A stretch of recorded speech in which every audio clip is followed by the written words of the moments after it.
Okay. Yes. Okay, you mentioned HPV and you said will be Papilloma virus. okay. And this is a group of viruses that are classified by different types. There are numbers.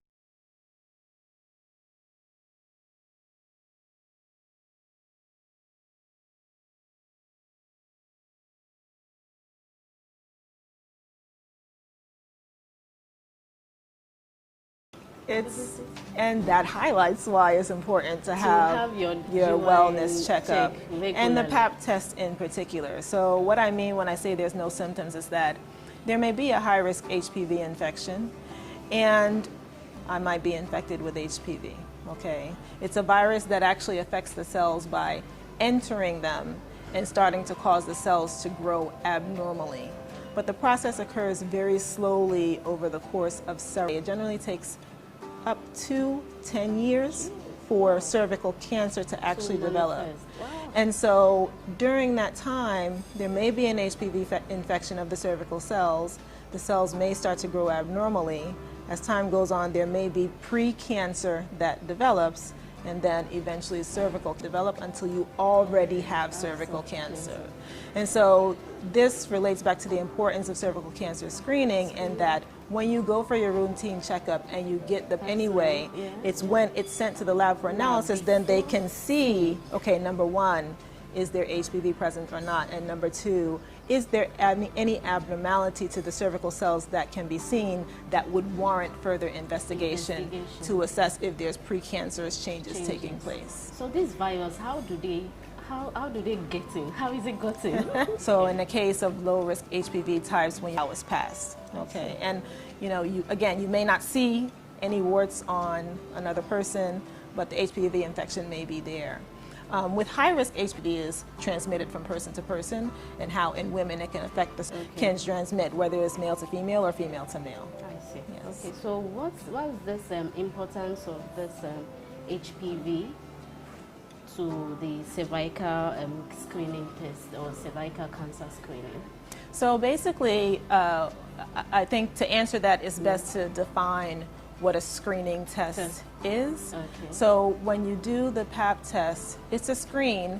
It doesn't diagnose and say, you have cervical cancer. Okay. But it's more so just something that raises your suspicion that, okay, there may be some changes. Along with the pap test is that when HPV is detected in the cervical cells, even if the cells themselves appear normal, so you can have a result on a pap smear that says the cells are normal, but the HPV is present.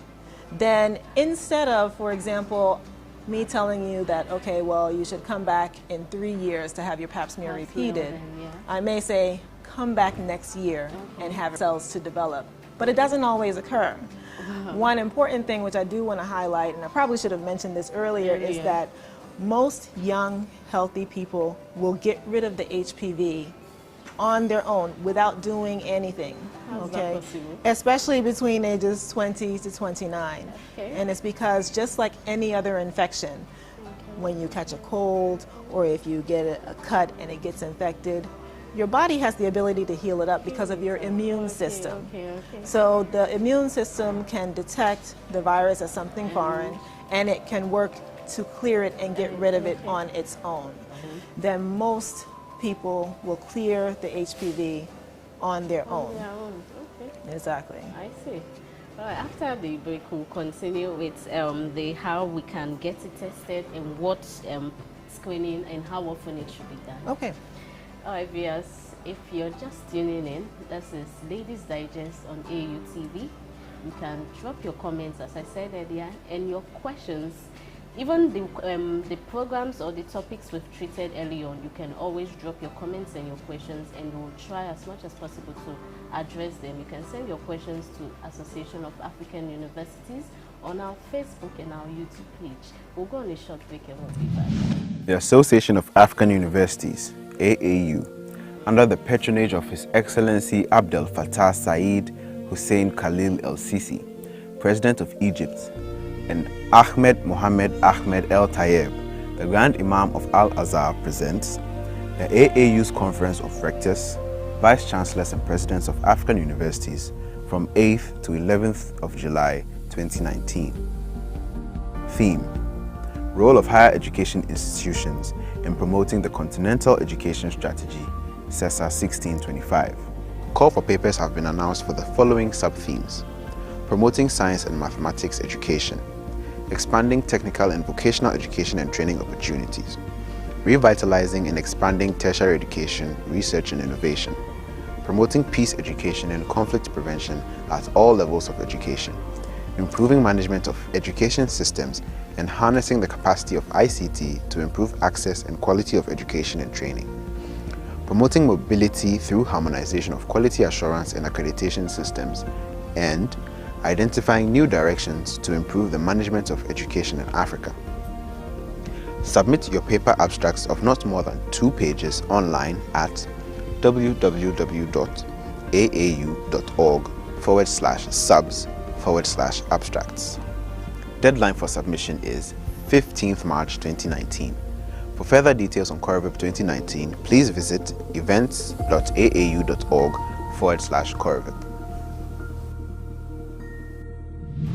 Early on, you mentioned the age group which should or are eligible to go for the pap test, or who should go and check for pap test. If a lady like a 21-year-old lady isn't sexually active, does she need to go for this test? The recommendation is that she should have the pap test. However, your doctor can tailor whether or not you have the pap test done based on how comfortable the woman is with having it done. So like I mentioned, the way in which the pap test is performed is you have to insert an instrument called the speculum into the vagina. Yeah. For women who have not been sexually active before, there is a thin membrane of skin that covers the vaginal opening, not completely, but partially covers the vaginal opening, called the hymen, which remains intact in the absence of sexual activity in general. Yeah. So if the hymen is still there to a large extent, it may be a bit more uncomfortable for that woman, regardless of the age, not just 21, but maybe 30 or whatever age the woman may be. If the hymen is still mainly intact, then it may be more uncomfortable for her to be able to tolerate the insertion and opening of the speculum for the doctor to be able to see the cervix adequately. So in that instance, I personally don't force that, oh, it must be done, regardless. But then it can still put her at, don't you think it can still put her at risk? Well, not necessarily, because in general, remember we said that high-risk HPV is sexually transmitted. Okay. And so in the absence of the woman having had actual sexual intercourse, the likelihood that she has HPV, or even further to have HPV-related cervical changes, is fairly low. Okay. Now granted, maybe she hasn't been fully sexually active in terms of having actual sexual intercourse, like actual vaginal penetration, but maybe she's engaged in other sexual activity, like having oral sex performed on her, or if there's been manual stimulation and things like that. But even in that instance, I wouldn't necessarily force for her to have the pap test done if she's very uncomfortable. If there's anything in the woman's history that makes me concerned that I need to see the cervix or need to get a sample from there, then in certain select instances I may offer that we can actually go to the theater or operating room and just do a mild sedation, not full anesthesia, but do a mild sedation so that I can actually go in and get the sample. But that rarely is necessary. Okay. And with that, it won't interfere, like it won't tear the hymen or anything? In general, there might be a widening of the hymen. I mean, there are different size speculums. I think that bears specula, that's the proper term. There are different sizes. And so sometimes you mentioned plastic and metal. But for both, there are different sizes, but there's a wider range of sizes with the metal specula.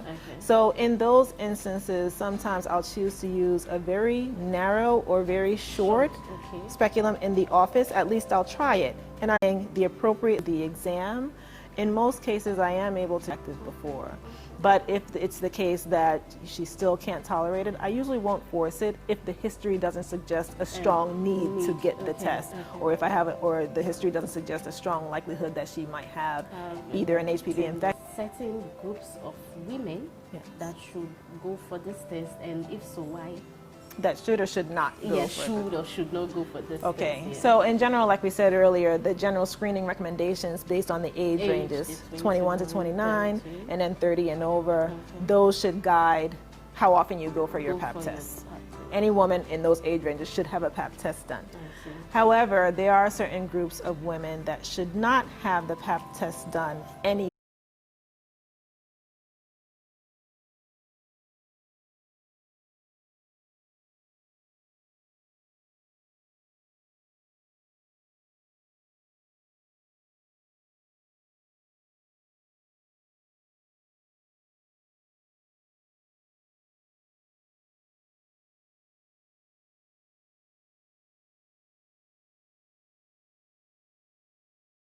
get past the age of menopause.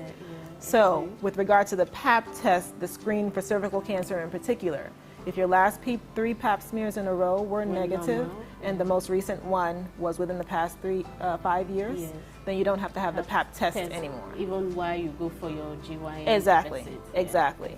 But it's important that you mention that, because when you do come for your GYN visit, you might ask, well, if you're not going to get the pap smear anymore, then what are you coming for?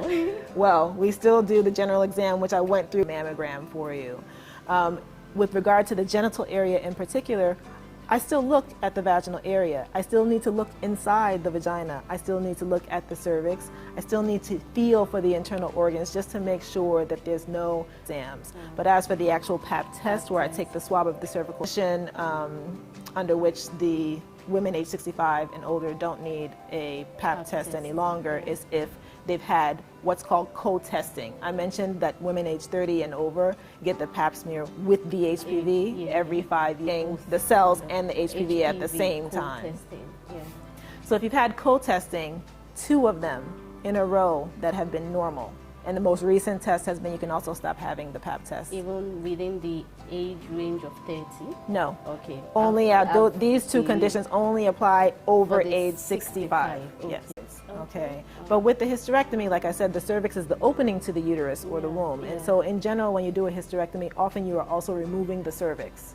So if you no longer have a cervix, then you don't need to screen for cervical cancer. Okay. The cervix is in there. Exactly. The only circumstance under which there's an exception to that, women with hysterectomy, and this is regardless of any age, even if they're under age 65. In general, if you had your cervix and your uterus removed, you don't need a pap smear, except if you had the hysterectomy performed because you have had cervical cancer. Exactly. So one of the reasons to have a hysterectomy is because you've been diagnosed with cervical cancer. And so if the treatment that you've opted for, or the treatment that was required to cure you, was hysterectomy, and your cervix was removed obviously because of cervical cancer, after you have the hysterectomy, you still need to get pap tests. And the reason why is because once you've progressed to the point of cervical cancer and you've had a hysterectomy, for continually monitor if any cancerous changes grows there, or any cancerous changes grow there. A tendency that it can come back. Exactly. So cancer is uncontrolled growth of any bodily cell. It's just uncontrolled growth. And so usually at that stage, the adjacent cells can be affected as well. It is persisting in those adjacent tissues or nearby tissues is to continually do monitoring of those cells. So the top of the vagina in women who have had a hysterectomy for cervical cancer will get, but so that's an exception. Exception, which is not very common, I think. It varies. The incidence of cervical cancer varies based on different regions of the world. So I can't say it's not necessarily common. It depends on where you are. Where you are, that's true. So what are HPV vaccines, and who should get these vaccines? Okay, so a vaccine is an injection which is designed to protect or prevent a certain infection. So the HPV vaccine is designed to prevent HPV infections. In general, the recommendations for the HPV vaccine are that it should be given to boys and girls. It can be given as early as age 9 and can be given up to age 26. Some people ask, why would you give that type of vaccine to a 9-year-old, because you wouldn't expect that person to be sexually active. But the key with the HPV vaccines is that they are most effective when you give them before a person initiates any sexual activity. That's when you can confer the most protection to, girls, boys, and young men and women. The interval at which the vaccine is given depends on the age at which the vaccine was initiated or started. Or age 14 or 15, I believe, then you would only get 2 vaccines given over the course of 6 to 12 months. Okay. If you start the vaccine series later, then you would get 3 injections also over the course of 6 to 12 months. 6 to 12 months. Right. But the doctor will explain specifically. I mean, that's a little bit of a lot of detail just to answer the question of, the vaccine. But in general, it's designed to try and protect. It's a preventive measure to protect against HPV infection. And still with the preventive measure, if I've been vaccinated, do I still need to go for the pap test or the HPV test? Yes, you still need to get the pap test. And the reason why is because, like I mentioned earlier, there are well over 100 do not cover every single type of HPV. So for example, there's one on the market, which is the oldest one. It's called Gardasil. And that covers 4 HPV types in particular. 2 low-risk types, type 6 and 11, that can cause genital warts, and 2 high-risk types, type 16 and type 18, which can cause cervical cancer. The reason why they chose those 4 particular HPV types is because those are the most common types of HPV that are identified in most cases of genital warts and most cases of precancer or cancer of the cervix. So in targeting those, you're more likely to reduce the HPV infection in most people. I see. So this is just a question, not really a personal question. What do you think is the reason for this prevailing spread of this cancerous disease? Well, I'll mention one additional thing which I want to add on to the question about the types of HPV and whether you still need to get the pap test. The reason why I mentioned the Gardasil and the particular types of HPV that it covers is that, let's say you've gotten vaccinated for those. So you're covered against those 4 types that are covered by the Gardasil. You may happen to acquire a different type of high-risk HPV that could cause cervical cancer, like let's say 45 is one. That's also identified with cervical cancer. So in that case, you're not protected. And you still could go on to have abnormal cells develop on the cervix and then go on to develop cervical cancer if you don't get your screening. So I just wanted to make sure I mentioned that so we don't lose sight of the fact that yes, there are vaccines, but they don't cover all types of HPV. So you mentioned there are over 100 Exactly. and we have for just 4. So exactly. you still need to go for your regular pap test. Exactly. Okay, as I asked earlier, what do you think is the prevailing spread of this cancerous or HPV? So the main reason for increasing spread, or I shouldn't say increasing, but the main factors that can increase the spread of HPV is just unprotected sexual activity and also having multiple sexual partners. Those, in fact, are the main 2 factors that cause the transmission of HPV. You had asked earlier about the men, if they are carriers. They're carriers of the HPV. They will not know, especially when it comes to high-risk HPV, because I said high-risk HPV in general does not cause symptoms, and men don't have a cervix, so there's no pap test for men. So I wanted to ask that. Yes, there's no pap test for men, and they're carriers. They can be carriers. Like I said, most you don't have necessarily to have a specific test for men for HPV because even if they're carriers at a certain point, it will likely clear.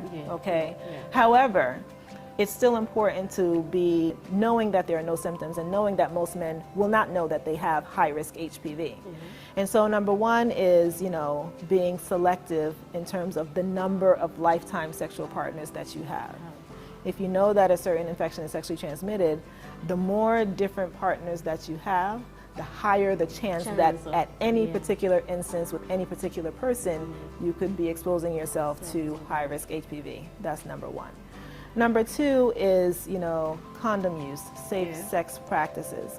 The condom use is important. It's not 100% skin-to-skin contact as well as sexual activity. So the condom only covers a certain portion of the man, or even in female condoms with them, they definitely should be encouraged and should be used, but it's not 100%. Even in terms of limiting your sexual partners or the number of sexual partners that you have, it's also important to know your partner's sexual history as well. So it's important to have these conversations, or at least to be aware and know that if you have a partner who maybe in the past has had many other partners, or if